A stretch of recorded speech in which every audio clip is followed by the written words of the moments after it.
नमस्कार। आज हम जिस विषय पर चर्चा करने जा रहे हैं उसका नाम है ज्योतिष। क्या है ज्योतिष? क्यों है ज्योतिष? क्या ये एक साइंटिफिक क्रिया है या एक मिथ है, एक भ्रम है जो चारों तरफ फैलाया गया है और मनुष्य जाति को भ्रमित किया जा रहा है? सबसे पहले हम बात करेंगे क्या है ज्योतिष। ज्योतिष एक ऐसा विषय है जो मनुष्य और ग्रहों की स्थिति और मनुष्य और ग्रहों के संबंध के बारे में दर्शाता है। किस ग्रह का किस राशि किस नक्षत्र में होने से उसके जीवन पर क्या प्रभाव पड़ेगा, क्या वो एक अच्छा प्रभाव डालेगा या बुरा प्रभाव डालेगा। इन सब चीज़ों को, इन सब गूढ़ रहस्यों को स्टडी करने का जो कार्य वो ज्योतिष है। अब हम बात करेंगे ज्योतिष क्या ये साइंटिफिक है या एक मिथ है? जी नहीं, ज्योतिष एक पूर्णतः साइंटिफिक बेस्ड एनालिसिस है। कैसे, ये हम जानते हैं। इस संसार में, इस यूनिवर्स में आप देखें, सूर्य के चारों ओर हर एक ग्रह परिक्रमा लगाता है। उसका टाइम पीरियड फिक्स्ड है जो पूरी तरह कैलकुलेटेड है। अगर हम अपनी अर्थ की बात करें, 365 डेज लेती है एक रिवॉल्यूशन को कंप्लीट करने में, सूर्य कह रहा हूं। इसी तरीके से हर एक ग्रह का अपना एक फिक्स्ड इंटरवल ऑफ टाइम है। एक छोटा सा एग्जांपल हम लेते हैं। जब हम बात करते हैं किसी भी चीज़ की नेगेटिविटी के कि ऐसा नहीं हो सकता, ये सिर्फ मिथ है, आज हम इसको एक छोटा सा एग्जांपल लेके समझते हैं कि आखिर क्या ये सच है या नहीं। हम लोग रोज देखते हैं, आज सोमवार है, आज मंगलवार है, आज बुधवार है। आखिर इन दिनों का निर्माण कैसे हुआ? हम में से अधिकतर लोग ये नहीं जानते कि आज सोमवार है तो सोमवार क्यों है, कैसे है। एक छोटा सा उदाहरण लेते हैं। आइए, यहां आप देखेंगे जो ग्रह शनि से लेकर चंद्रमा तक हर किसी की अपनी जो गति है उसके हिसाब से उनको उस ऑर्डर में सेट किया हुआ है। शनि सबसे धीमे ग्रह माने गए हैं, इसलिए उनको टॉप में रखा गया है।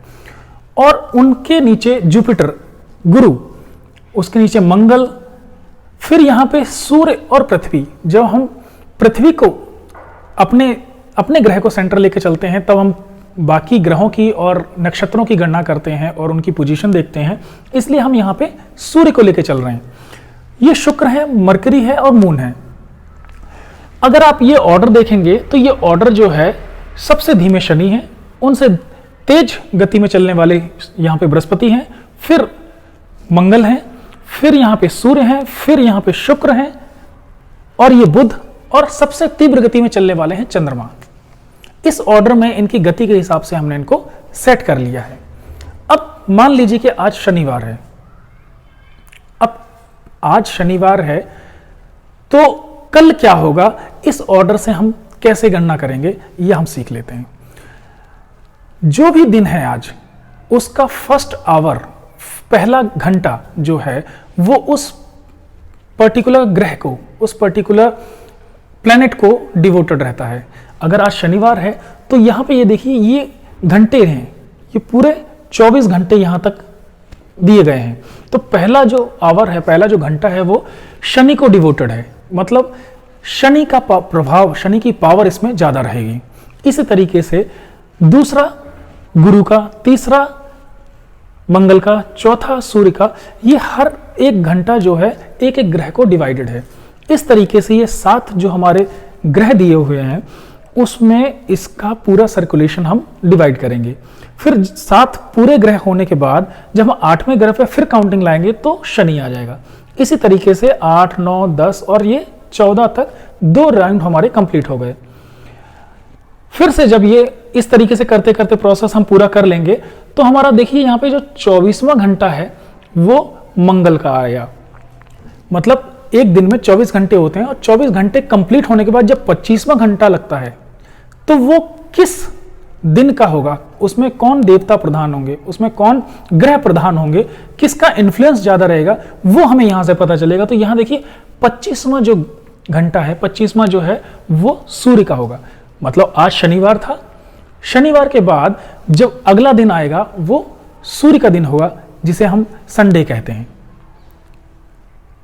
ये एक साइंटिफिक मेथड है, डाटाबेस मेथड है, बहुत ही सिंपल बट इफेक्टिव कैलकुलेशन है। इस संसार में जो भी घटित होता है, जो भी कुछ हो रहा है, कुछ भी ऑल ऑफ सडन नहीं है, एवरीथिंग इज प्री प्लान्ड।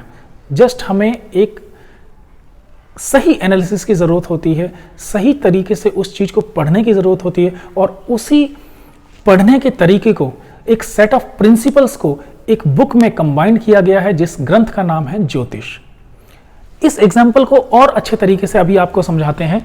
जैसे कि आज मान लीजिए यहां पे शनि की जगह आज संडे है,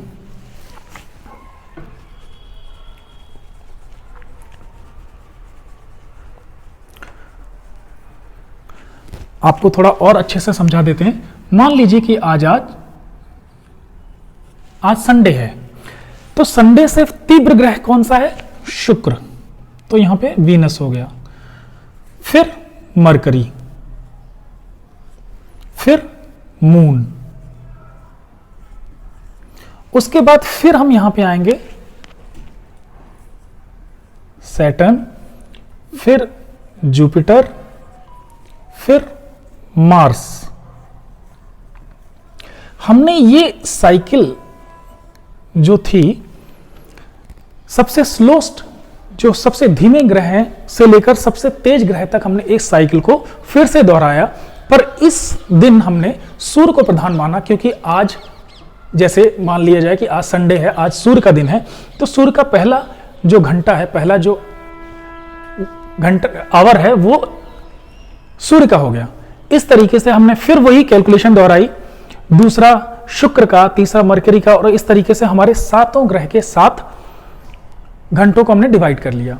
हाँ, इसमें हम राहु और केतु को इसलिए नहीं लेते हैं क्योंकि राहु और केतु 2 छाया ग्रह माने गए हैं। जो मेन ग्रह माने गए हैं उनको 7 को हमने यहाँ पे कैलकुलेट किया है।